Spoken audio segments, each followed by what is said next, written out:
Yellowstone, Elsa Dutton's 1883 death explained. For a long time, Yellowstone fans, the hit 2021 prequel series, 1883, was a breath of fresh Western air for the larger Dutton saga. Considered by creator Taylor Sheridan to essentially be a 10-hour movie, 1883 explores the lives of the first Duttons to settle in what is now Paradise Valley, Montana.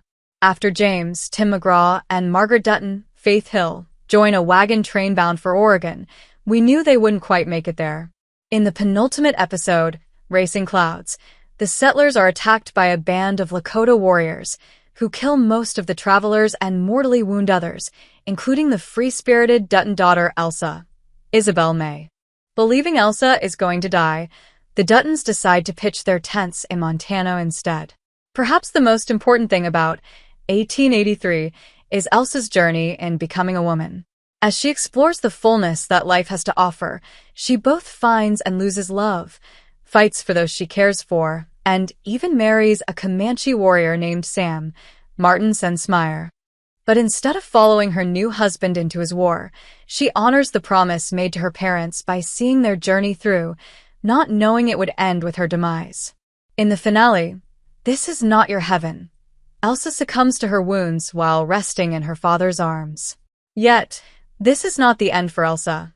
The ending of 1883 concludes with an afterlife reunion between Elsa and Sam, who is likewise revealed to have fallen in battle. Elsa's spirit continues to oversee the land her family settled, but that's not all her death meant for the franchise. Elsa's death sealed the Dutton family's fate.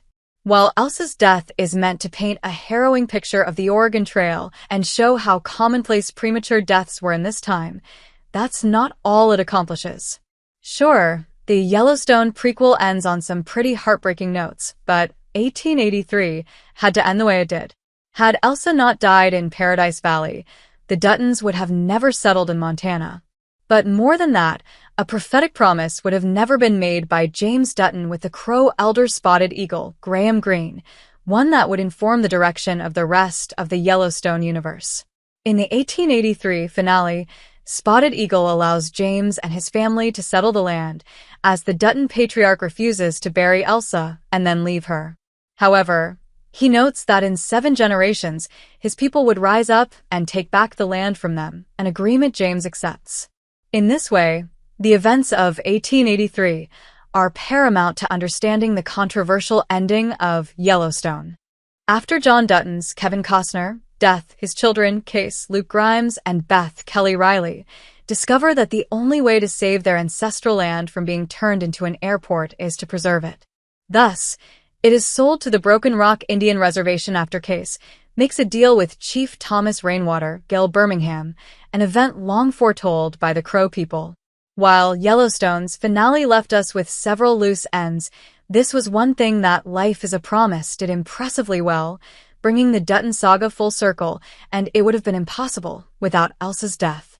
Elsa Dutton became the narrator of the Yellowstone saga. Even in the afterlife, Elsa Dutton has continued to watch out for her family. Though she had no children of her own, she had 2 younger brothers, one who had yet to be born when she died, and she oversaw their stories to their natural conclusion in 1923. Isabel May returned as Elsa in this second Yellowstone prequel, taking place decades after her death, to narrate the Prohibition-era struggles of her family. She chronicles her brothers' respective deaths, and even offers some insight from the great beyond concerning their motivations in preserving the family legacy. Although Elsa does not narrate the entirety of Yellowstone, which makes sense considering 1883 aired in 2021 and Yellowstone began in 2018, she does narrate part of the series finale, Life is a Promise. There, she brings the main narrative full circle. "My father was told they would come for this land, and he promised to return it," Elsa explains as the camera pans across the Dutton gravesite, which now includes her great-great-nephew, John Dutton III. "Nowhere was that promise written. It faded with my father's death, but somehow lived in the spirit of this place." Without understanding Elsa's tragic end, the ending of Yellowstone doesn't make a lick of sense, but with this proper context, we can see that Taylor Sheridan had a plan from the very beginning.